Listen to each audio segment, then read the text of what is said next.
é um desafio a gente poder falar de um assunto tão extenso em tão pouco tempo. Mas eu vou fazer algumas pontuações que eu julgo que são importantes, algumas ponderações sobre a escrita do roteiro no Brasil, porque, infelizmente, é uma escrita que ainda está muito deficiente, está muito para trás. A gente tem pouca intimidade ainda com a linguagem audiovisual escrita. O que a televisão trouxe como contribuição é um falso amigo, porque as premissas de se escrever um roteiro para a televisão são diferentes das premissas para você escrever um roteiro cinematográfico. Então, até a gente conseguir quebrar todos esses vícios, todos esses cacoetes de fontes de influências, referências, e começar a escrever verdadeiramente um roteiro para cinema, é um tempo longo.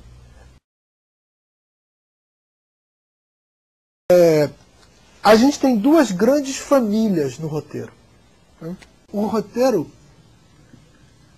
comercial é o NRI, cuja sigla pode até me dublar, você já ouviu isso tantas vezes: narrativo, representativo e industrial.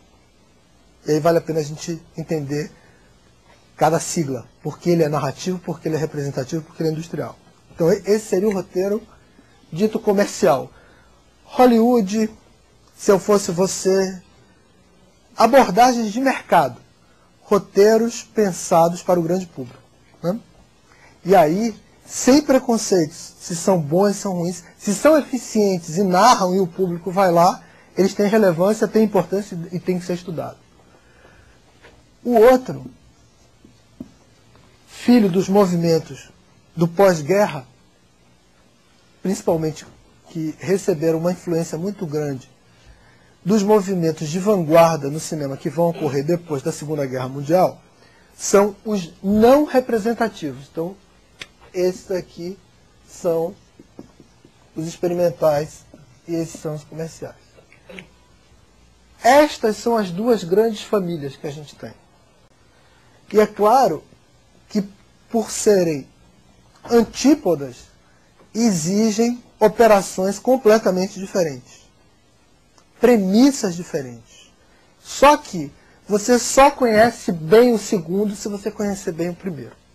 Por isso que não dá para a gente criar um preconceito e achar que o cinemão não nos ensina a escrever o cinema de autor. A relação é sempre essa. Aqui está o beabá e aqui está a língua mais complexa.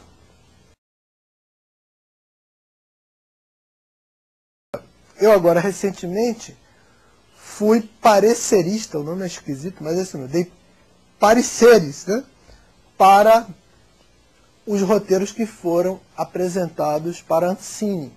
Eu fui consultor de 20. Eu encontrei em 20, 3 iguais. Os outros 17, cada um tinha uma formatação diferente. O que eu estou querendo dizer com isso? Enquanto a gente não padronizar essa escrita comercial e criar uma linha para o mercado, a gente vai ter essa oscilação permanentemente e não vai conseguir criar um mercado propriamente. Que essa é a minha grande preocupação.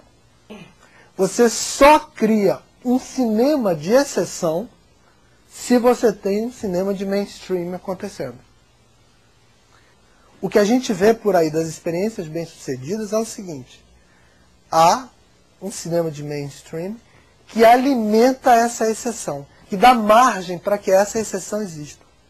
Até porque o público médio, infelizmente, não vive da exceção.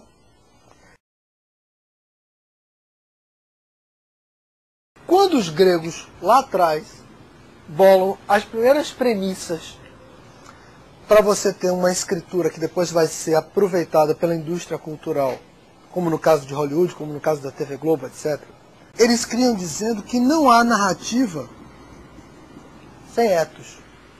O que significa, dentro do jargão mais popular, que não existe narrativa sem lição de moral.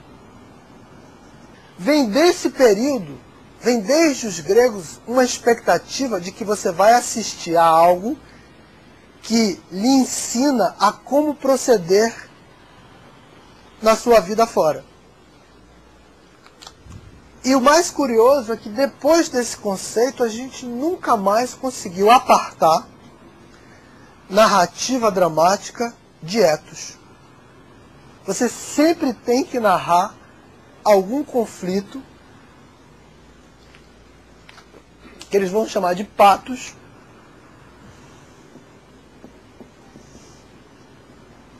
que não leve o espectador a uma reflexão positiva sobre a sua própria conduta em sociedade, em coletividade. Daí para frente, o conflito sempre teve um fim ético.